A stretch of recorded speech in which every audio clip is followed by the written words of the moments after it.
Hey, hey, hey, welcome everyone. We are back live with Caeli. We're calling all investors. Every Tuesday we get together here at 4:30 p.m. Eastern, and we meet with Caeli Ridge, who's going to tell us everything that we thought we knew but got it wrong. She's going to keep us straight. And today, February 7, 2023, we agreed at some time in 2022 that we were going to do an actual simulator run through of the all-in-one. And in preparation for today, for that event, we're going to break today's series down into three distinct parts. The first part is going to be all about the introduction to everybody on what the all-in-one is all about, in case you haven't learned that yet. The second part of today is going to be all about the data entry. Caeli's going to share her screen, and she's going to actually do a walkthrough of how to enter the data properly. And the final part is going to be about reviewing the results. If you're just joining us here, please make sure you leverage the Zoom platform to select either raise your hand virtually or use the Q&A or use the chat. Your choice. We'll be watching all three for any questions that you might have. And at the end, as a bonus, if you want to stick around and you want Caeli to review your personal scenario, you have two options to join, either on camera and be involved in that and recorded in part of our show here, or opt out, and we can do that as well. So Caeli, why don't you go ahead and start us off? Thanks very much for coming, everybody. Okay, let's do this. Thanks, Larry.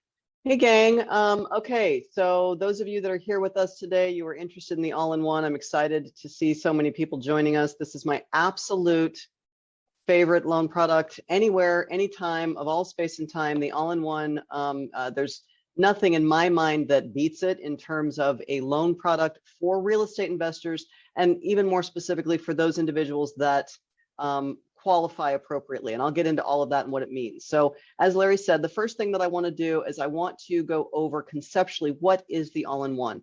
For some of you, this may be redundant, but I think it bears repeating because it is rather unique. In fact, I'm constantly speaking to that. I think especially in the US, we have kind of come up and been preconditioned to really only understand that closed-ended amortized mortgage, right? Our 30-year fixed is the most common. So to kind of dive into something so different, a first lien open-ended revolving mortgage that doubles as a mortgage and a checking and savings account, really throws a lot of people initially when they first get into it. It did for me. I had to look at this thing concentratedly for a week. Maybe it was 2 weeks. Maybe I'm giving myself too much credit, before I could connect the dots and the light bulb really went off for me. So we're going to take our time. We're going to unpack this.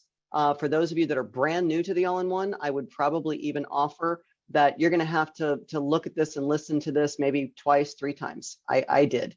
And if you think there's some value in it, one-on-one time with me where we actually will do this simulator together and share screen, by all means, just let us know.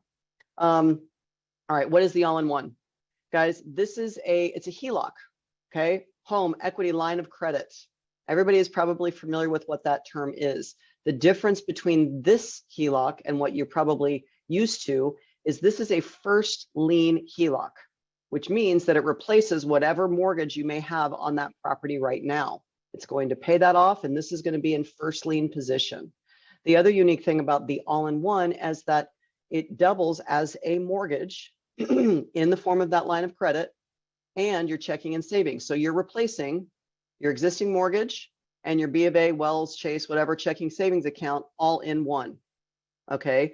The reason that this is so impactful is that it turns you into your own bank. You now have this line of credit, open-ended, whereby all of your depository income from all sources, gang, every source of depository income you have access to. So that means your paycheck, your W-2, your commissions, your bonuses, your dividends, your interest, your rents, your gross rents, not your net rental income, your gross rents, your child support, your alimony, your Social Security, your retirement. I don't care where it's coming from, but all sources of depository income, instead of sitting it in this vessel in your just simple checking account, you're going to move it from there and you're going to drop it in here to this checking account that is doubling as your HELOC mortgage.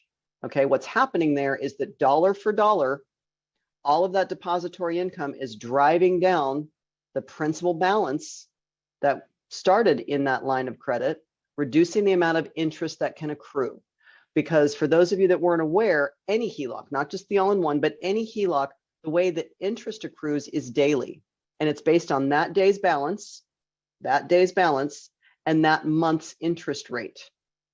Okay, so the longer the balance can be lower or reduced, the less interest that can accrue.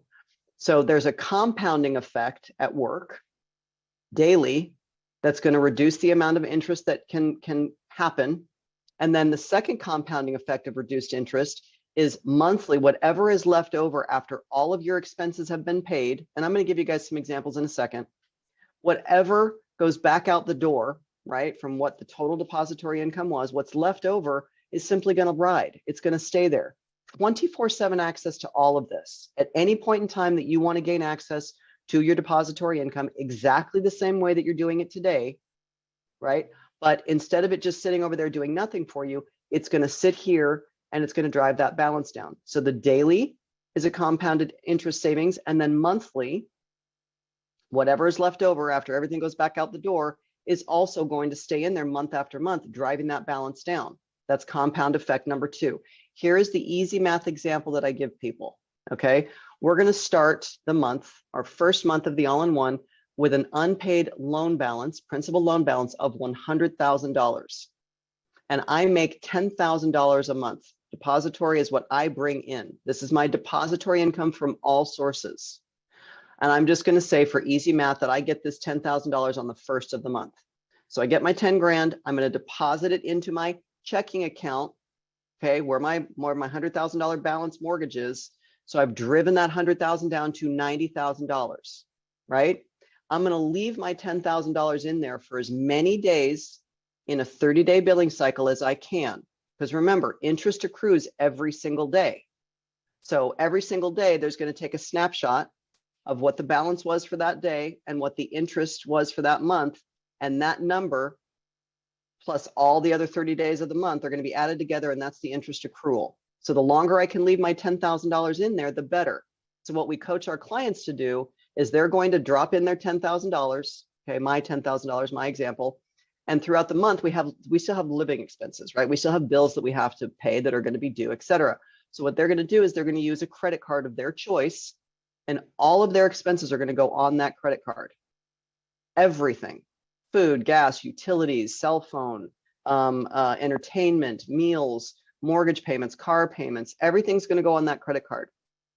Before the credit card accrues any of its own interest, on say day 29, I'm going to go into my checking account where my 10 grand has been sitting. I'm going to pay off my credit card in full. Okay, and I'm going to rinse and repeat this every single month. So you can see there's the compounding effect number 1 of reduced interest. So I kept my balance at $90,000 for 29 days. And on day 30, I went online and I paid off my credit card. In my example, I paid off $9,000 is what my total expenses were. Okay, I have $1,000 left over. Everybody, well, I don't know if you can raise your hands and tell me that you're following me. So what that means is I dropped in 10 grand on day 1. On day 29, I pulled out $9,000 to pay off the credit card that amassed all of my monthly expenses, and I left in there $1,000.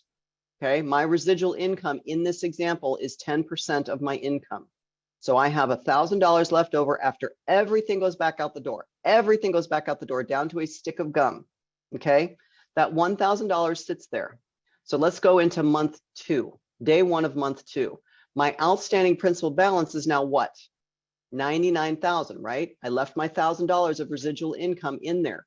24/7 access. Nothing's going to stop me from grabbing that if I wanted to, or if I needed to for any reason.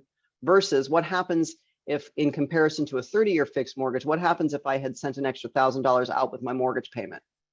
Do I have access to that money for any reason? Absolutely not, right? The only way you're ever going to be able to do something like that would be a full cash out refinance. Once you send that payment out on a 30-year fixed close-ended mortgage, it's gone, right? Your principal goes down, great. Does your payment change? No. Can you get that back? No.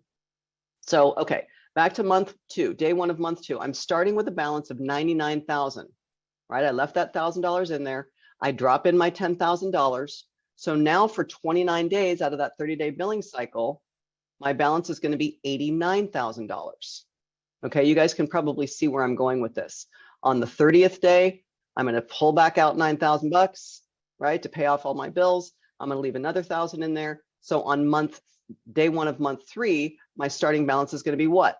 98,000, and so on and so forth. So you get the point, right? There's compound interest saved based on the example scenario that I just gave you, and it can be very, very powerful. Go ahead, Larry. So I was just going to add, for those that are just joining, thank you very much for coming, first of all. Today is all about the all-in-one, and we're breaking this down into 3 distinct segments. The one is where Caeli's finishing up now, which is the introduction, the reminder of what the all-in-one is all about. The next is going to be the data entry into the simulator. And then finally, part 3 is going to be reviewing the results. Michelle just asked a question. I think it was more of a statement where she's like, I have a similar loan through a sweep program.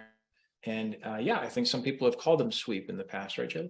Exactly right. It is exactly a sweep account. No different in terms of the description of it. So if anybody has heard of velocity banking or infinity banking, sweep, all of that is basically the same thing, or conceptually the same thing. Okay, so that's just a quick oversight. I want to reserve as much time as we have today for getting to the results of an example that I'm going to put into this input here, because I think that that's where we're going to get the most juice out of this. So let me share my screen.